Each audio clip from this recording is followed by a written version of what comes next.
자, 다음은 목재의 종류입니다. 자, 목재는 크게 원목과 가공재로 나눌 수가 있습니다.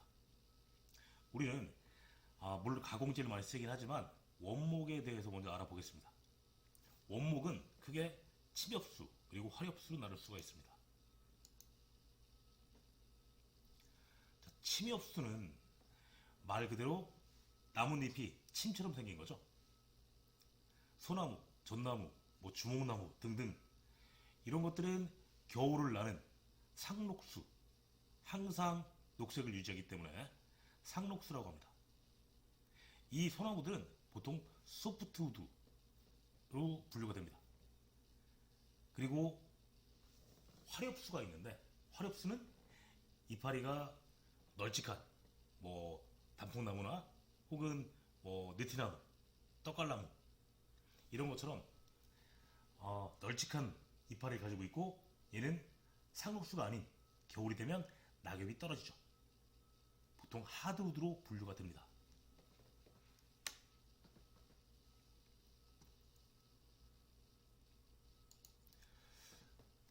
자, 침엽수는 소나무를 생각해보면 굉장히 빨리 자랍니다. 높게 자라고 생장 속도가 빠르기 때문에 빨리 나무를 얻을 수 있어서 가격이 쌉니다. 하지만 빨리 자라는 만큼 나무가 무르고 그리고 변형이 큽니다. 이 침엽수의 나무로는 소나무, 잣나무, 측백나무, 메타세커이아 혹은 삼나무, 전나무 등등이 있는데 우리가 흔히 유럽의 드라마 혹은 옛날 중세 영화 같은 데 보면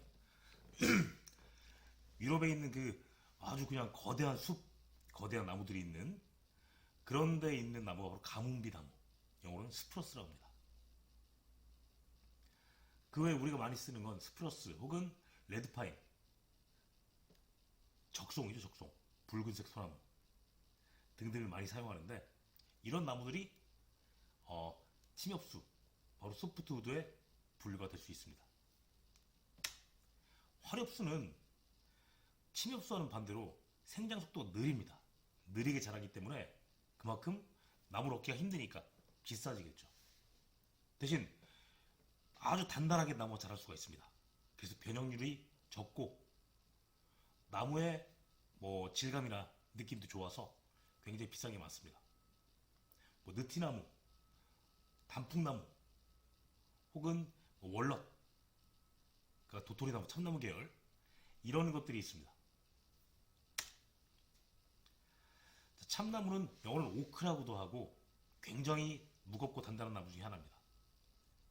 그 외에 버드나무, 포플러나무, 너도밤나무, 호두나무, 야자나무, 단풍나무 등이 있습니다. 자, 표로 한번 보겠습니다. 하드우드와 소프트우드. 하드는 생장 속도가 느리고 반대로 소프트는 빠릅니다. 하드우드는 느리게 자라므로 비싸고 소프트우드는 빠르게 자라기 때문에 그만큼 쌉니다. 하드우드는 느리게 천천히 밀도 있게 자라기 때문에 단단한 나무가 많고 반대로 소프트우드는 무른 나무가 많습니다. 변형률도 밀도 있는 나무이기 때문에 하드우드는 비교적 변형이 적고 소프트우드는 변형이 굉장히 큽니다. 종류로는 하드우드, 많이 쓰는 하드우드는 보통 참나무, 오크, 밤나무, 월넛, 그 다음 체리, 메이플, 애쉬는 물풀의 나무입니다. 메이플은 단풍나무. 소프트우드는 파인 계열, 소나무를 파인 계열이라고 하는데 가장 많이 쓰는 게 레드파인, 이게 적송이라고 할 수가 있습니다. 그 외에 삼나무, 편백나무, 편백은 흰옥기라고도 하죠. 일본산이 많고, 그다음 스프러스, 아까 얘기했던 가뭄이나무 등등이 있습니다. 자, 그럼 문제 한번 보겠습니다. 목재의 종류별 특성에 대한 설명으로 옳은 것은 1번 침엽수는 변형률이 비교적 적어 구조조에 많이 쓰인다. 변형률이 적은 건 아니죠. 변형이 많다고 했죠. 구주제에 많이 쓰는 건 맞습니다. 싸기 때문에. 하지만 변형률은 큽니다. 옳지 않지? 2번, 화렵수는 변형률이 비교적 커 가구재 등에 많이 쓰인다. 화렵수는 변형률이 적다고 했죠. 나무가 밀도 있게 자라기 때문에. 가구에 많이 쓰이는 건 맞습니다. 하지만 변형률이 큰 게 아니라 적죠. 3번, 침엽수는 생장 속도가 빠르기 때문에 가격이 비싼 편이다. 빨리 자라고 빨리 나무를 얻을 수 있기 때문에 가격은 쌉니다. 틀렸고, 화렵수는 생장 속도가 느려 강도는 단단한 하드우드에 속한다. 이게 맞는 얘기죠. 화렵수는 생장 속도가 느리고 강도가 단단하고 그래서 하드우드에 속합니다. 자, 5번, 침엽수의 종류로는 참나무, 호두나무, 벚나무, 물풀나무 등이 있다. 이거는 화렵수의 종류입니다. 답은 4번. 다음 중 하드우드에 속하지 않는 것은 오크, 월넛, 하드 메이플, 체리, 레드파인. 이 중에서 소나무 계열이 하나 있죠. 바로 적송이라고 불리는 레드파인. 얘는 소나무로서 소프트우드에 속하게 됩니다. 자, 그럼 이번엔 목재를 하드랑 소프트로 나누어 봤다면 좀 전엔 이번엔 그 용도에 따라서 분리해 보겠습니다. 자, 구조재, 수장재, 창호나 가구재. 자, 구조재는 건축물의 뼈대가 되는 부재입니다. 큰 힘, 큰 무게를 받기 때문에 강도가 커야 되고 주로 아주 큰 목재를 사용합니다. 침엽수. 이 침엽수를 쓰는 이유는 강도를 받는 것은 물론 그 하드우드가 더 나을 수 있지만 아주 큰 기둥을 갖다 만들려면 하드우드는 굉장히 비싸겠죠. 구조재로는 그래서 스프러스나 뭐 파인 계열의 나무를 많이 씁니다. 대신 결함이 적고 잘 건조가 된 함수율이 많이 이제 없는 목재를 쓰게 됩니다. 자, 수장재는 내부의 마감재로 쓰이는, 즉 내부의 치장을 목적으로 그 구조물에 붙이는 걸 얘기합니다. 지금 사진에서 보는 것처럼 그 안쪽에 있는 바닥이라든지 벽이라든지 천정이라든지 혹은 뭐 계단이라든지 이런 데 쓰이는 것이고 보통 무늬가 아름다운 화렵수를 많이 씁니다. 물론 이런 데 침엽수를 쓰기도 합니다. 싸니까. 세 번째, 창호재나 가구재. 나무 결이 고르고 잘 건조된 목재를 사용하는데 특히 비틀림이 없는 목재를 사용해 좋습니다. 그리고 가구재는 조금 더 비싼 나무를 많이 씁니다.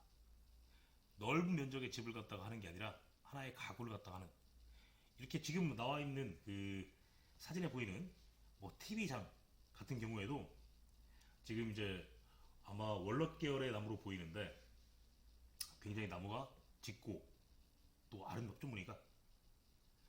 이런 정도의 나무를 그 원목으로 살려면 굉장히 비쌉니다.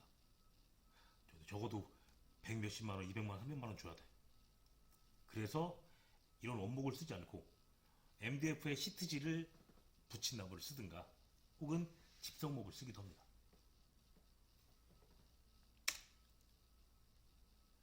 자, 다음 목재 함수율입니다. 아까부터 계속 함수율을 얘기했었는데 얘는 목재가 얼마나 물을 품고 있는가를 얘기하는 겁니다. 목재의 세포막 속에 포함되는 수분의 백분율 몇 프로. 목재는 일반적으로 이 함수율이 크면 클수록 변형도 크게 됩니다. 자, 상태를 보면 크게 세 가지 상태로 나눌 수가 있는데 우리 그 콘크리트 기능사 준비할 때도 골재 함수 상태를 배웠었죠. 비슷합니다. 자, 먼저 절건 상태. 함수율을 0%로 완전히 물을 갖다 없앤 절대 건조 상태. 이건 보통 공기 중에 했을 때는 이렇게 건조를 시키기가 힘들지. 이 공기 중에도 습기가, 수분이 있기 때문에 보통 기계를 이용해서 이렇게 만듭니다. 그리고 아주 그냥 함수를 갖다가 그 신경 쓰지 않은 나무를 방금 베어낸 나무를 생목이라고 하는데, 이런 생목재는 함수율이 100%입니다. 그리고 이걸 좀 건조를 시켰다 하더라도 보통은 50%, 많이 쳐도 45% 이상. 우리가 쓰는 나무들은 보통 기건 상태입니다.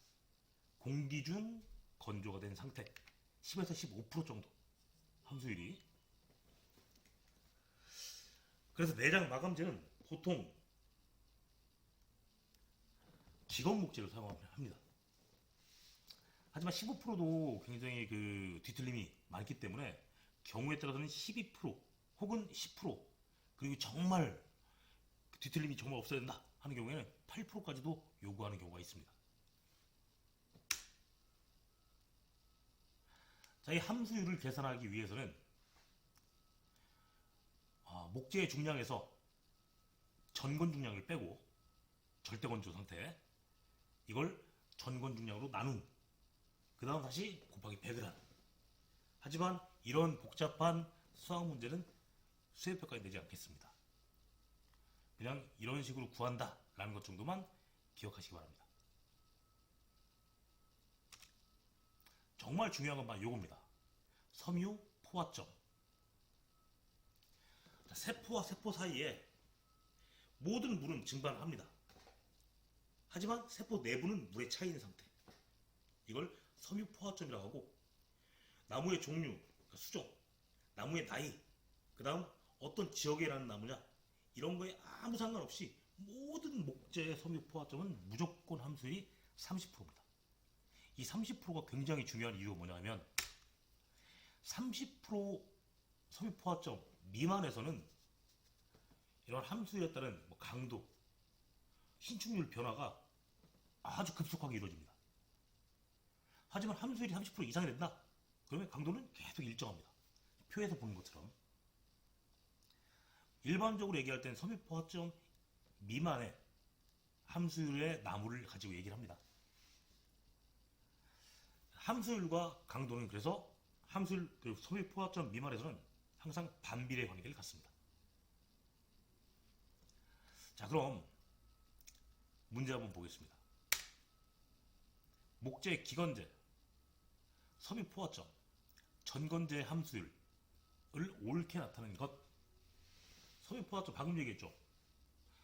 나무의 수종, 나무의 종류, 혹은 지역, 나무의 나이, 모든 걸 다 차치하고 모든 나무는 섬유 포화점이 얼마다? 30%다. 전건재는 나무를 절대 건조시킨 거야. 수분 다 뺀 거. 0%. 보통 기건재가 12에서 15% 정도 된다고 했죠. 답은 4번. 심지어 이런 문제가 2009년 공무원 시험에 나온 적도 있었습니다.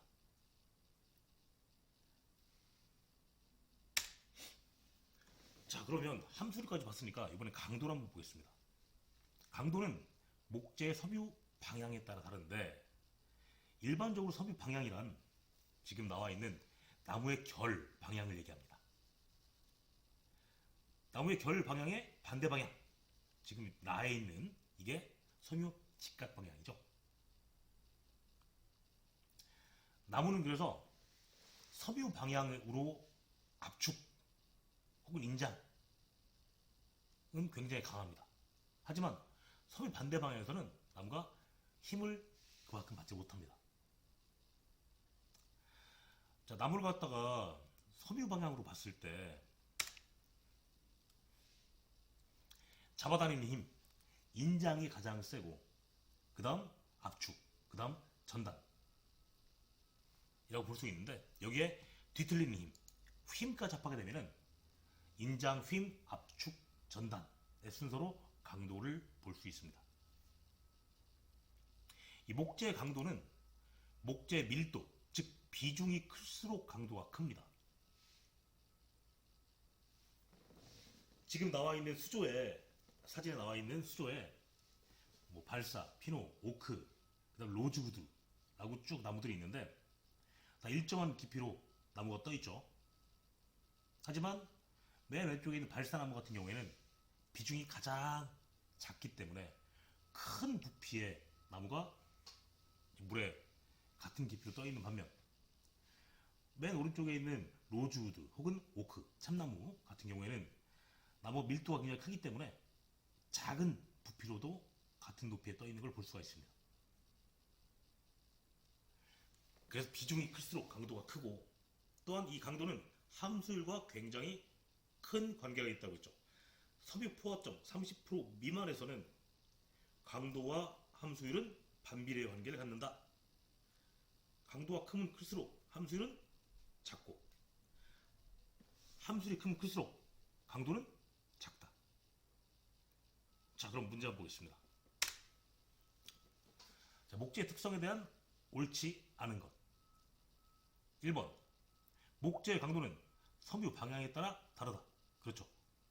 섬유 방향이냐 혹은 직각 방향이냐에 따라서 다르고 섬유 방향에 있는 강도가 더 크다고 했죠. 2번, 목재 함수율과 강도는 상관이 없다. 굉장히 큰 상관성이 있죠. 답은 2번이네. 자, 3번과 4번도 같이 보겠습니다. 3번, 목재의 비중과 강도는 밀접한 관계가 있다. 비중, 즉 밀도가 클수록 강도는 크다. 4번, 목재는 열 전도율이 작으므로 방사성이 뛰어나다. 이거 그래서 단열이 좋다고 했죠. 답은 2번이었습니다. 자, 다음 문제. 목재 섬유 방향과 평행하게 가력, 즉 힘을 주었을 경우에 가장 낮은 강도. 아까 인장, 압축, 전단 순서였지만 여기에 뒤틀린 힘을 갖다가 플러스 시키면 인장, 휨, 압축, 전단이라고 했죠. 어쨌든 가장 낮은 강도는 바로 전단 강도. 자, 그럼 다음 문제. 가장 큰 것은 섬유, 직각 방향, 평행 방향, 어느 게 더 힘이 세다? 평행한 방향이 훨씬 더 세다고 했죠. 그럼 답은 3번 아니면 4번이겠네. 인장과 압축, 뭐가 더 세다? 인장이 가장 세고 인장, 휨, 압축, 전단 순서라고 했죠. 답은 4번이죠. 자, 지금 했던 강도의 순서 방금 했죠. 인장, 휨, 압축, 전단. 답은 1번이죠. 자, 오늘은 여기까지 하겠습니다. 자, 수고 많았습니다.